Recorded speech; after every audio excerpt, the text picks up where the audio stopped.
കുറച്ച് ദിവസമായി V D സതീശനും രമേശ് ചെന്നിത്തലയും ദിവസവും 3 നേരം മാധ്യമങ്ങളെ വിളിച്ചു വരുത്തിക്കൊണ്ടിരിക്കുകയാണ്. വിഷയം മറ്റൊന്നുമല്ല, കഴിഞ്ഞ ദിവസം പാലക്കാട് എലപ്പുള്ളിയിൽ പുതുതായി അനുമതി നൽകിയ ഡിസ്റ്റിലറി തന്നെയാണ്. വെറുതെ അങ്ങ് ആരോപണങ്ങൾ ഉന്നയിക്കുകയാണ് സതീശന്റെ പ്രധാന ആരോപണം എന്നത് തന്നെ മദ്യനയം ആരും അറിയാതെ മറച്ചു വെച്ചു എന്നതാണ്. യഥാർത്ഥത്തിൽ ജനങ്ങളെ വിഡ്ഢിയാക്കാനാണ് സതീശൻ ശ്രമിച്ചുകൊണ്ടിരിക്കുന്നത്. എല്ലാ വർഷവും എക്സൈസ് വകുപ്പ് മദ്യനയം പുറത്തിറക്കാറുണ്ട്. ആ മദ്യനയം പബ്ലിക് ഡൊമൈനിൽ ലഭ്യവുമാണ്. ആർക്ക് വേണമെങ്കിലും എക്സൈസിന്റെ വെബ്സൈറ്റിൽ പോയി ഡൗൺലോഡും ചെയ്യാം. ആ മദ്യനയം ആരെയും അറിയിക്കാതെ മറച്ചു വെച്ചു എന്ന ആരോപണം ഉന്നയിച്ചിട്ട് അങ്ങ് നിൽക്കുകയാണ് വി ഡി സതീശൻ എന്ന പ്രതിപക്ഷ നേതാവ്. പിന്നെ പറയുന്നത് ടെൻഡർ വിളിക്കാതെ അനുമതി നൽകി എന്നതാണ്. ടെൻഡർ വിളിക്കാൻ ഇത് സർക്കാർ പദ്ധതിയൊന്നുമല്ല. ഒരു സ്വകാര്യ കമ്പനി കേരളത്തിലെ നിയമപ്രകാരം ഒരു വ്യവസായ സ്ഥാപനം തുടങ്ങുന്നു. ഏകദേശം 600 കോടി രൂപയുടെ നിക്ഷേപവും 600 പേർക്ക് നേരിട്ടും 2000 പേർക്ക് ഇൻഡയറക്റ്റ് ആയിട്ടും തൊഴിൽ നൽകുന്ന ഒരു പദ്ധതിക്ക് കേരളത്തിൽ പ്രവർത്തനം ആരംഭിക്കാൻ കുറച്ച് അനുമതികൾ വേണം. അതിന് കേന്ദ്രത്തിൽ നിന്ന് വരെ അനുമതി വാങ്ങിയിട്ടുണ്ടായിരുന്നു. ക്യാബിനറ്റിൽ കൂടെ പോയിട്ടാണ് ഇവർക്ക് ഇവിടെ പ്രവർത്തന അനുമതി നൽകിയത്. അല്ലാതെ ഇത്തരം പദ്ധതികൾക്ക് ആരംഭിക്കാൻ ഒരു ടെൻഡറും ആവശ്യമില്ല. അത് ഹൈക്കോടതിയിൽ വാദിച്ച് നടക്കുന്ന സതീശന് അറിയാത്ത കാര്യമൊന്നുമല്ല. ആരെങ്കിലും ഇത് കേട്ട് വിശ്വസിക്കുമെങ്കിൽ അങ്ങ് വിശ്വസിച്ചോട്ടെ എന്നത് മാത്രമാണ് സതീശന്റെ ലക്ഷ്യവും.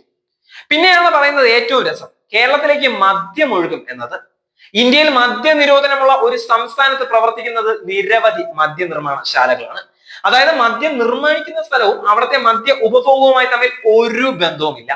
കേരളത്തിൽ നിലവിൽ ഉപയോഗിക്കുന്ന മദ്യത്തിന്റെ ഭൂരിഭാഗവും മറ്റു സംസ്ഥാനങ്ങളിൽ നിന്ന് ഇറക്കുമതി ചെയ്യുന്നത് തന്നെയാണ്. ആ സംസ്ഥാനത്തിനാണ് അതിന്റെ GST ലഭിക്കുന്നത്.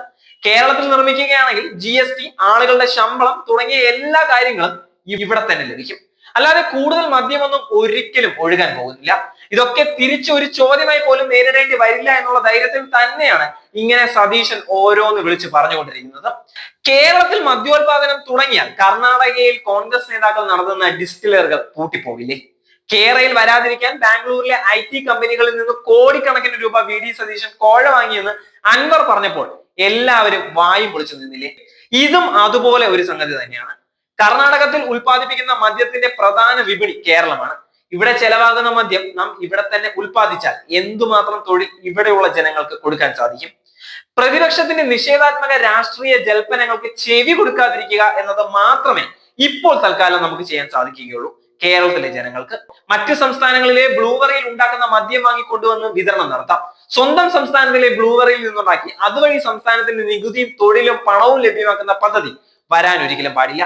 ഇവിടെ മദ്യം ആരും തന്നെ നിരോധിച്ചിട്ടില്ല. ഇവിടെ ധാരാളം പേർ മദ്യം ഉപയോഗിക്കുന്നവർ തന്നെയാണ്. അതൊരു യാഥാർത്ഥ്യമാണ്. ബ്രൂവറി മദ്യ കമ്പനിക്ക് പാലക്കാട് 22 ഏക്കർ ഭൂമി വാങ്ങി നൽകിയത് കേരളത്തിലെ ഒരു കോൺഗ്രസ് നേതാവ് തന്നെയാണ്.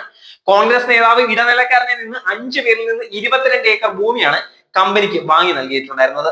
എന്നിട്ടാണ് ഈ കോൺഗ്രസ്സുകാരുടെ പ്രസംഗവും.